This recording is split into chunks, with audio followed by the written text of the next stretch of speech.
NDSU, week 1. I'm going to put that as a win. At Nebraska, the game last year was closer than everybody expected, but then in the third quarter, that's when it exploded and it turned into a totally different game. Because Nebraska is notorious for having a lot of hype and then they kind of suck. Like, it's weird. Nebraska is such a weird squad. In Nebraska, I'm a little neutral on this one. I don't actually know if they can beat them. Now, at Colorado State, this is going to be a huge game because last year's, that was one of the most viewed games. Look at this. It went into overtime. Shedeur needed to have that last second drive.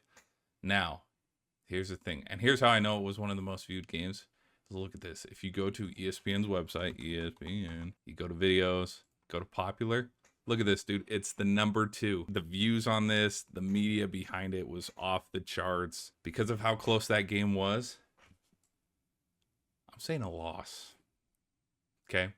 I know I sound crazy, but I just think they're going into their place this time. At home against Baylor, yeah, I can see that being a win. Baylor's kind of fallen off in recent years.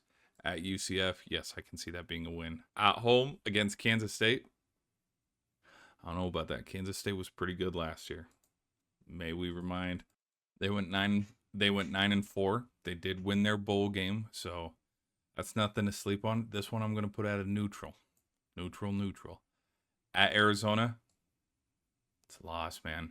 Like Arizona last year, what they win? They won out their last 6 games or something, and they were Alamo Bowl champs against Oklahoma. Like, this Arizona squad's going to be pretty dangerous. Okay, at home against Cincinnati, yep. At Texas Tech, yep. Versus Utah. Make or break. This is going to be a defining game where this might be a rematch later down the line in Dallas for the Big 12 championship. But at home against Utah with a healthy Cam Rising, I'm going to take the Utes.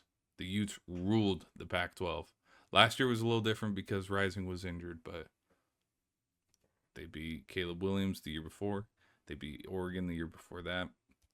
Don't sleep on the Utes. At Kansas, a little neutral for that.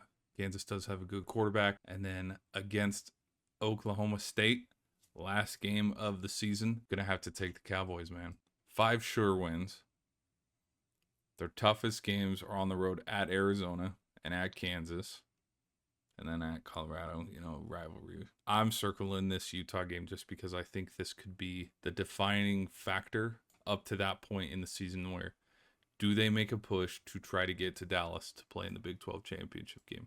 Where if they win that and they just roll on that momentum, sneak one out in Kansas and stay strong at home against Oklahoma State, and on a 1, 2, 3, 4, 5 game win streak after losing to Arizona earlier in the season. I mean, momentum's a key thing. So, middle of the pack, little under 500, little over 500 kind of team. They go 6-6 or 5-7. Better than last year, but not to the full potential of an undefeated 12-0, 10-win team. Now, if they do, I mean, hell yeah, that's pretty impressive. But, I mean, they got some big teams that they got to play. They got some really big teams that they got to play. I'd worry about the Arizona game. I'd worry about the Utah game. And I'd worry about the state rival game with Colorado State. Those are the big games.